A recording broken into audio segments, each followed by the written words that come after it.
Akrotiri is a Minoan Bronze Age settlement on the volcanic Greek island of Santorini, Thera.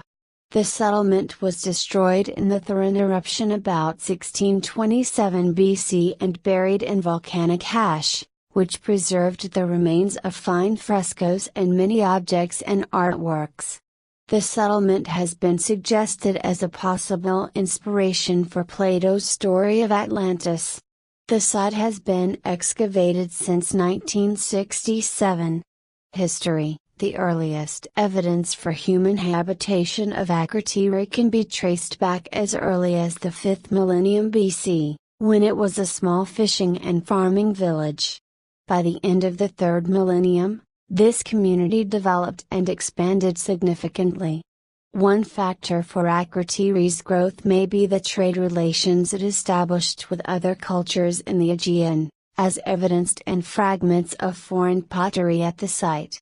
Akrotiri's strategic position on the primary sailing route between Cyprus and Minoan Crete also made it an important point for the copper trade, thus allowing them to become an important center for processing copper, as proven by the discovery of molds and crucibles there.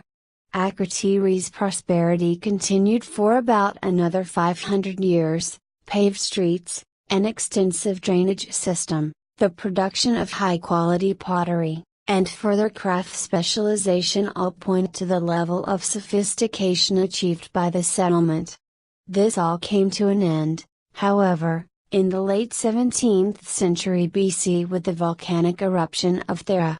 Minoan settlement: the Akrotiri excavation site is of a Minoan Bronze Age settlement on the Greek island of Santorini, associated with the Minoan civilization due to inscriptions in linear array, and close similarities in artifact and fresco styles. The excavation is named for a modern village situated on a hill nearby. The name of the site in antiquity is unknown.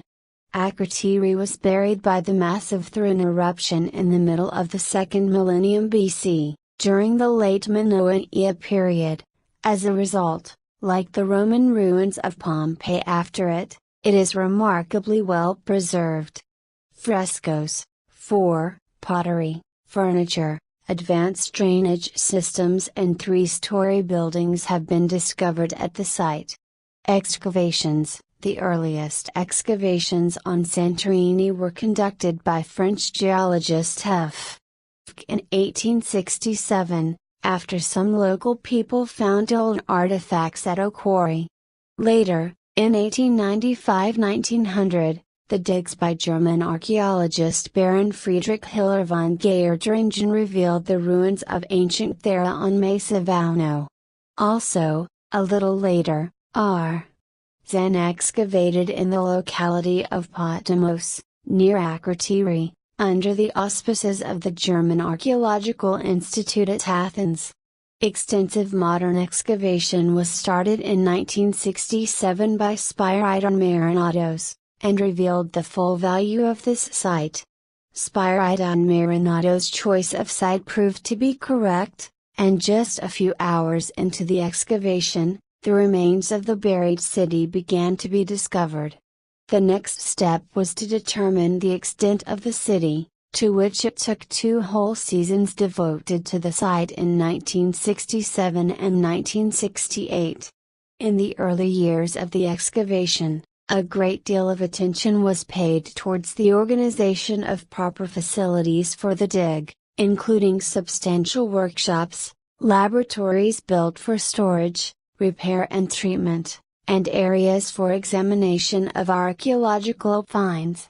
Because of the site being preserved in thick, volcanic debris, Marinatos noted that many of the buildings were preserved to a height of more than a single story, creating unique challenges for excavation. He experimented with tunneling into the pumice, but this technique was later abandoned. Some historians hold that this settlement, as well as the disaster that left it unknown to most of history, as the inspiration behind Plato's story of Atlantis, as mentioned in his dialogues Timaeus and Critias.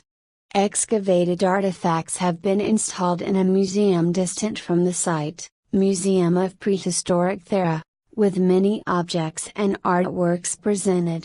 Only a single gold object has been found, hidden beneath flooring, and no uninterred human skeletal remains have been found. This indicates that an orderly evacuation was performed with little or no loss of life.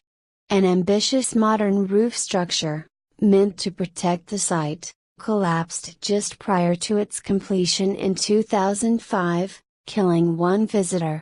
No damage was caused to the antiquities.